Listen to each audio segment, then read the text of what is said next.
মরা মরেছে, লাশ নিয়ে যাবে মাটির কাছে। কোথা থেকে আসছে বুবু যে এমন হাত তুলে দোয়া করে কাঁদতে লাগলো? আরে লাশ বাড়ি থেকে বের হয়নি, বের হওয়ার সময় হাত তুলে দোয়া করে চিল্লাচিল্লি শুরু হয়ে গেছে। আচ্ছা, ও মহিলা এই বাড়িতে আসলো কেন? এই ছেলে, এই বাড়িতে মরা মরেছে, সারা দিন গোটা গ্রামের মহিলা এই বাড়িতে আসছে কেন? ধর্ম কি পাগল হয়ে গেছে? তাফসীর মাহফিলে ওকে কি পড়ালো? এই তোমার বোন আসে কেন এই বাড়িতে? আপনার স্ত্রী আসে কেন? আমি আব্দুর রাজ্জাক ইউসুফ বলছি আমার স্ত্রী যায়নি, যাবেও না। যদি আপনি পরীক্ষা করেন কালকে আসেন। আল্লাহ তুমি মাফ করো, আমি অহংকারও করিনি, গৌরবও করিনি। 3 মাস থাকার পরে যদি আপনার সরিষার সম পরিমাণ পর্দার ব্যতিক্রম দেখা যায়, আমি জাতির সামনে কথাই বলবো। বিবাহের 11 দিন পর থেকে প্রতিষ্ঠানের প্রধান শিক্ষিকা। এই বাড়িতে মরা মরেছে, সারা দিন কেন এই বাড়িতে মহিলারা আসছে? ওর কি মাথা ঘামলো যে এক আসবে কেন সারাদিন? ওর কেন একটু লজ্জা হলো? ওর কেন একটু শরম হলো? ওর কেন ও চাচাতো ভাইকে দেখতে আসলো? ওর নাকি গ্রাম্য চাচাতে দেখতে এসেছে। কেন এখানে আসবে? অর্ধ পৃথিবীর খলিফা, কুশাগর বুদ্ধিজীবী, রাজনীতিবিদ ওমর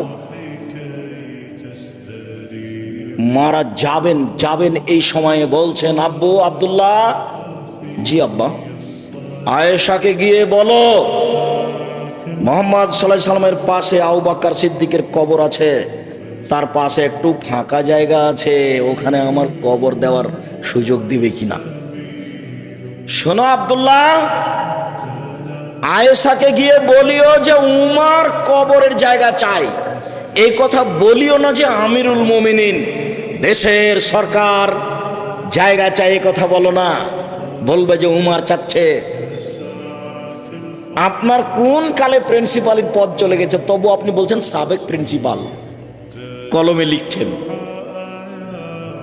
আপনি বলছেন সাবেক এমপি মন্ত্রী, আর উমর এখনো মরেননি, জীবিত আছেন। বুখারী মুসলিমের হাদিস।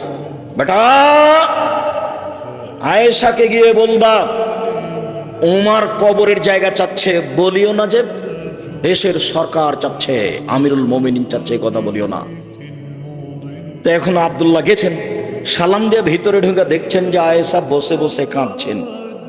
উমর মারা গেছেন, সেই জন্য আয়েশা বসে বসে কাঁদছেন। কই আয়েশা তো দেখতে আসেননি। আয়েশা রাদিয়াল্লাহু তাআলা আনহা দেখতে আসেননি।